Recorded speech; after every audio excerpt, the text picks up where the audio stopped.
Hey, Dr. Bill here. So I'm excited to bring you guys another great Meet the Mentor with somebody I recently met through YPO and then Mosaic, which is a subchapter of YPO that I like even better than YPO. We are so excited. Leap Week returns to UCLA. We had to take a 2-year hiatus, so we will be July 12th to the 18th at UCLA. We expect to have 400 plus students from all over the world, as we always do, and we will have some amazing speakers. Hopefully, Anthony Hopkins will come back this year. Amy Adams said if she's free, she'll come. Paula Abdul is a sure thing every year. But for parents who don't know what Leap Week is. LEAP is an entrepreneurship program for high school and college students aged 15 to 25 that we have taught at UCLA for the last 16 years. What do we teach? We teach students skills to be successful in life. And the coolest thing about LEAP is that I've asked so many of my celebrity patients and business leaders to come and help, and they do. We've had Mark Wahlberg, Paula Abdul, Michael Strahan, Kathy Bates, Anthony Hopkins, Apollo Ono, Eric Garcetti, Jason Alexander. I mean, I can go on and on and on.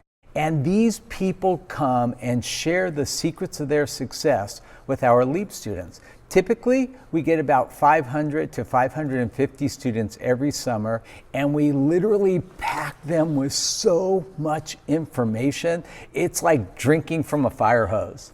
And one of the parts that the students love most is when we bring in these mentors. So we started this Meet the Mentor series because we didn't want this to just be a one and done week.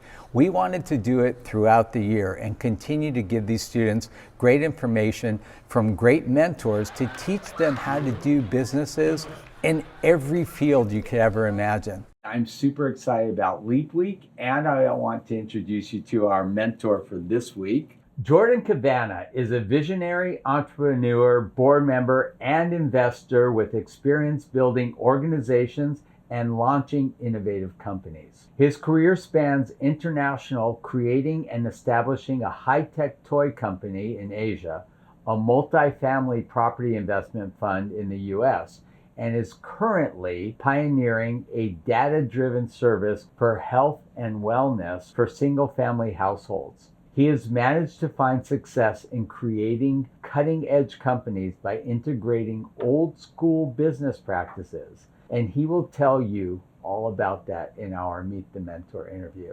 Jordan, thank you for coming. He is from Miami and out here visiting and said he would make a stop. We talked a lot about LEAP today, and he's going to help us inspire and get more students involved in LEAP for LEAP 2026. Jordan, you have had an illustrious career that has spanned many decades now. I'm most fascinated to learn about the toy company. Tell me about that. Thank you for having me, first of all. This is an amazing opportunity, and I'm so excited to be here.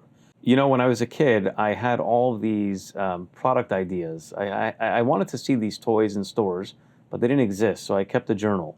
And so in my early 20s, I met a fellow from China whose family was a large contract manufacturer in China, and he said, you know, these ideas are good ideas that you have, because we would talk about all these entrepreneurial, really cool ideas, and he said, why don't you come to China with me, and my family can help you turn these products into reality. And so I went and over a 4-year period, created a vertically integrated consumer products business. Really cool high-tech toys. I actually partnered with the MIT Media Lab to develop some of the technology behind these toys. But the categories were electronic musical instruments, electronic learning aids. And at the time, Bill, I didn't know it. But after the fact, I realized that the reason I really loved toys was because I like to make people happy. And I realized that through play, you can make kids happy. Mm-hmm. And everything I've done in my career actually leads to that same end. I like making people happy. Cool. What was the name of the toy company? It was just a generic name. It was KGI Consumer Products, but each line had its own brand. My line of electronic musical instruments was eGrooves. And then I had a line of high-tech handheld digital technology called iDigs Technology. And cool. Yeah. Are they still around? No, no. Actually, in 2003, I won Toy of the Year for a product that I created called the Handband, which was a really cool pair of gloves that with finger motion technology, you could play any virtual musical instrument in the air. And so once we won Toy of the Year for that, I exited the business and that was it. Of all the businesses that you've started, what was your favorite?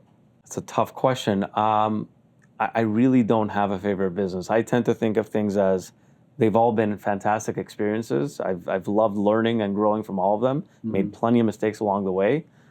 I would say that the common theme across all businesses has been the ability to build teams and work with teams is my favorite thing to do. My generation, and I'm a little bit older than you, were brought up with the idea that you go to school, you learn how to do something, and you do that your whole life. Like most dentists don't do what I've done. Most dentists don't start whitening companies and gum companies and music companies. And I know I'm an anomaly, but your generation and many generations after that, today's kids will probably have 5 or 6 or 7 different careers in their life, right? Yeah. What would you say is probably the most critical skill set that you need to have to start up a business today? Yeah, I think it starts with answering a very important question, which is what makes you happy? And it's often a little bit of an overlooked question in the sense that people say, you have to find a great idea and so forth. But I'm of the belief that you have to really analyze not only the industry that you want to be in, but the types of people that you're going to surround yourself with in that industry. Because sometimes it's a great idea or a great industry, but you don't really love the people in the industry. And so you need to qualify that question and say, do I like the people that are in this industry? Will they make me happy? Do I like being with these types of people? So I can give you an example. In my real estate private equity business, I loved what I did in housing. I loved what we created. I did not love the market participants. I felt that there were a lot of things that just I didn't identify with. What do you love? What makes you happy? And who do you want to spend your time with? Because 80% of your time will be with those people is critical. I agree. So let's put that as like number one. You need to love what you're doing, okay? But I would say once you identify that across all of the different businesses that you've been in, what skill set would you say has probably been the greatest attribute to your success? So I call it SOYA, SOYA, which is sit on your ass and do it for many hours and consistently. Because the thing is, nowadays, everybody has this attention deficit issue, and the grass is always greener. There's always something more interesting. Right. And what I've seen be critical to success is people that just sit down and drive at a problem and figuring it out. 10,000 hours, right? Absolutely. I agree. I mean, there are so many people today looking for hacks. Every time I hear the word hack, I disconnect. I'm like, it's BS. It is. There are no hacks. It is. The harder I work, the luckier I've gotten. I mean, imagine. It's just one of those Yeah, things. right? Yeah, I know. And then a lot of, younger people today think that success just happens by magic, Yeah. I mean, not that I love like the Kardashians. They work really hard. Like I've seen them, Yeah. and again, I'm not touting. I have not watched 1 second of any of their shows, or I know nothing of, but I have seen them work, and they work hard. There's no shortcuts. My assistant, who has been with me for almost 18 years now, she's from Long Island originally. She always says to me, she says, the young generation, it's great. They come in with tech and this and that and all kinds of things that they think, they're going to do things better, faster. She says, my philosophy has always been head down, just work. And it is something that you say your generation, you look younger than I do, actually. It's just funny. But some of the older generation's basic rules, work hard. Don't talk about work-life balance when you're coming to an interview because you got to prove yourself. You got to earn it. And then just sit down and repeat over and over again, and success will follow. And I'll tell you something else. I'm glad to see a lot of this virtual working, or we're coming back to an office, because there's nothing like the camaraderie you have when you're sitting next to somebody and you can talk about stuff. Of course. You know, when we were building Discus Dental, there were a few critical times when we were able to intervene and do something so disruptive. And it happened within a matter of hours that changed the entire trajectory of our business because we saw problems, we solved it, we came up with a great solution, we initiated it, and we went out and conquered. I'll give you a great example. I got on ABC's Extreme Makeover, right? One of the criteria for me to participate in the show was that they would highlight Zoom tooth whitening in every episode. As a result, our business grew from 76 million a year over our 3 years on Extreme Makeover to $200 million a year. Wow. It's quite a growth. Amazing. Right? Along the way, Fox started a show, which was a competitor to Extreme Makeover, and they were going to use a different whitening. It was called the Swan, the show. They were going to use a different whitening product on the show. And I just happened to be at the gym, and I saw the corporate attorney for Fox, who was a patient of mine, says, "Hey, we're starting to film the Swan today." And I knew about the show. I couldn't do it because I was on Extreme Makeover. And I'm like, that's funny. I know the dentist on that show, and she didn't ask us for Zoom. So I called her up. She's like, "Yeah, I know, you were busy, and I got this offer, and da-da-da." I'm like, "Are you kidding me?" I said, "How much are they paying you?" She told me. I said, "We'll pay you more." I had a truck at her office in the next hour. We took out all the other product and put in Zoom. So now we were on primetime TV on 2 networks. Wow. Our company exploded. Amazing. Our sales went through the roof. That would never have happened remotely. Right. That kind of stuff doesn't happen remotely. Yeah. You need to sit and talk, and human interaction is so important sometimes for growth.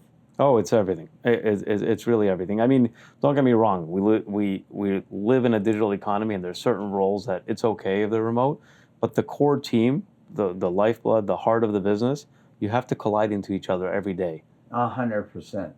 And you're starting a whole new venture in the healthcare space, and maybe you can kind of talk about that a little bit. Yeah. So over the last 20 years, I've worked with a lot of families who are spending time and money in preventative health and wellness.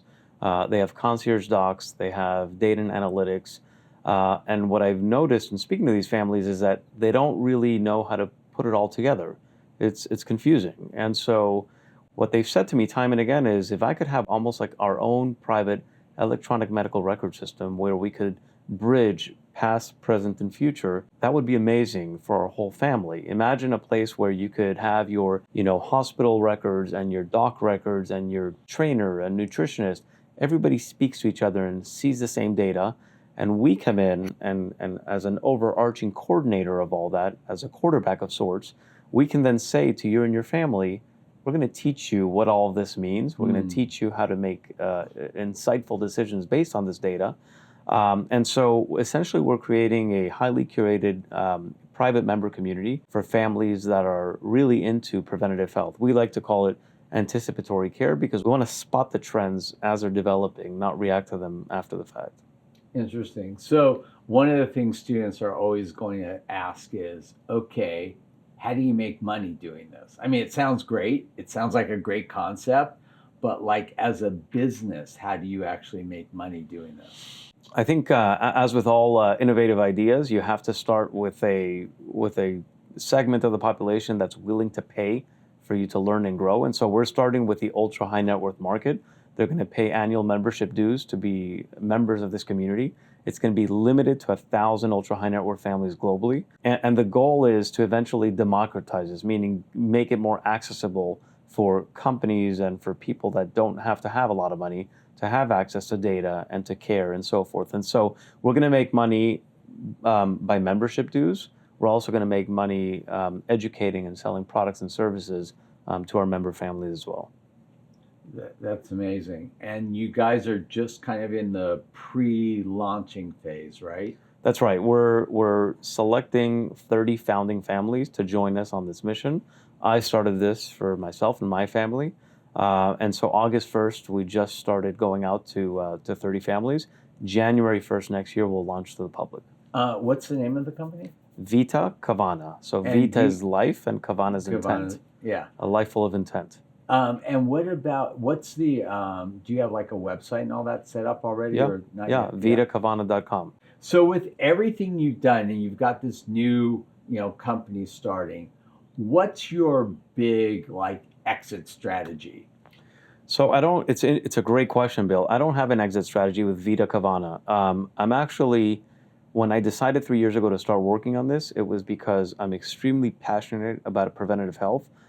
I mentioned earlier, I like making people happy, and I'm a great people person. I like building relationships with people and families specifically.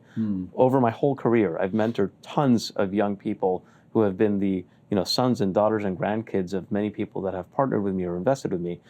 I don't have an exit. This is the first business where, thankfully, I don't have to chase the money.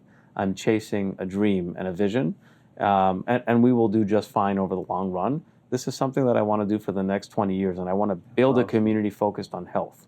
That's awesome. And I'm going to help as much as I can from the dental perspective. And I appreciate you coming in today and learning more about LEAP. Of course. He's going to send his kids to LEAP and hopefully be a mentor at LEAP this year. And, the growth of Mosaic and everything else, it's all good. And thanks for the opportunity. Appreciate it. Yeah. All right. Thanks so much. Thank you. And Dr. Bill, over and out.